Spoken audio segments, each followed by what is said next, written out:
পুরনো তিক্ততার রেশ ধরে প্রজাতন্ত্র দিবসের প্রাক্কালে রক্তাক্ত হলো হাইলাকান্দির কাটলিছড়া। রাতের অন্ধকারে দলবল নিয়ে ব্যবসায়ীর বাড়িতে ভয়ঙ্কর হামলা সুরা ব্যবসায়ী। দুর্বৃত্তদের ধারালো অস্ত্রের ঘায়ে অবস্থা সঙ্গীন হোটেল ব্যবসায়ী দুই ভাইয়ের।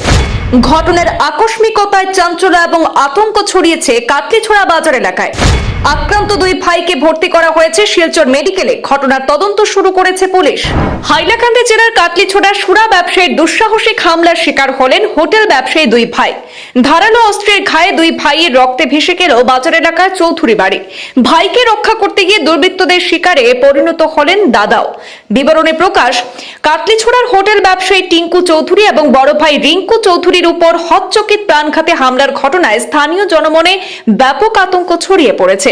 কাটলিছড়া থানার পুলিশ সূত্রে জানা গেছে, রবিবার রাত 10:30টায় কাটলিছড়া বাজারে সুরা ব্যবসায়ী গোপী দেব, অনুপম দেব, বাপন দেব এবং বিশাল দেব সহ আরো 10 জনের একটি দল পূর্বের আক্রোশ মেটাতে হোটেল ব্যবসায়ী রিঙ্কু চৌধুরীর বাড়িতে ঢুকে ধারালো অস্ত্র নিয়ে হামলা চালায়। অন্ধকারের সুযোগে এলোপাথারি হামলায় হোটেল ব্যবসায়ী রিঙ্কু চৌধুরী গুরুতরভাবে আহত হন এবং ছোট ভাই রিঙ্কু চৌধুরীর শরীরের নানা স্থানেও আঘাত লেগেছে। হামলার খবর পেয়ে আশপাশের লোকজন ছুটে এসে তৎক্ষণাৎ দুই ভাই রিঙ্কু এবং টিঙ্কুকে কাটলিছড়া হাসপাতালে প্রেরণ করেন। অবস্থা আশঙ্কাজনক থাকায় রাতেই তাদেরকে শিলচর মেডিকেল কলেজ হাসপাতালে পাঠানো হয়েছে।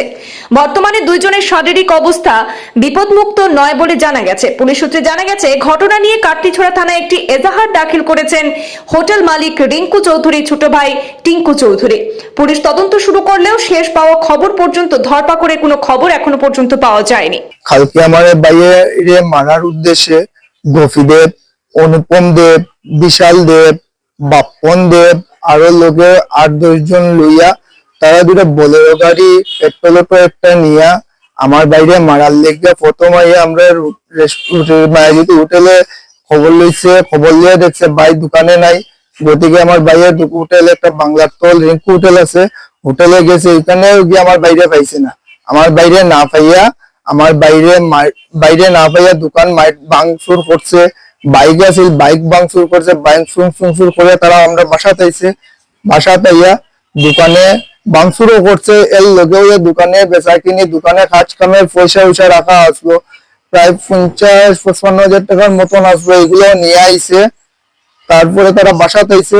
বাসা পাইয়া আমার এখানে করছে। এর মধ্যে দোকানে যে তারা গেছিল, যে সময় আমার দোকানের একটা স্টাফ পরিমল আসলো, পরিমলটাও মারামারি করছে। পরিমলদের দা দিয়ে বেড়াবাড়ি করছে। তারপরে বাসা পেয়ে আমার বাড়ির ঢুকে আমার বাইরে মারার লিগে বাড়ির ঢুকছে। ঢুকতে আমার বাইরে টানাটানি করে বাইরে বার করে জানে মারার লিগে দা দিয়ে সেদাসেদি করছে। এটা সেদাসেদি করতে সময় আমার মা বৌদি এরা আটকানি পাইছে। এরা দেখা দেখে এরা অশ্লীল ব্যবহার করছে। লগে আমি আটকানি পাইছি যে সময় আমারও মারছে। আমার দাদি একটা এখানে সেদ মারছে, এখানে ফুট পাইছে, এখানে গোদা দিয়ে বেড়াবেড়ি করছে। এরা বেড়াবেড়ি করে এরা যে সময় আল্লাহ শিক্ষা হয়েছে, মানুষজন যে সময় বাড়াইছে, এই সময় এরা গাড়ি নিয়ে ভেগা গেছে গিয়া। এখন আমরা কাটলিছড়া থানাতে আইছি, রাত্রেও আইসলাম। আমার ভাইয়ের বর্তমানে অবস্থা খুব শোচনীয়।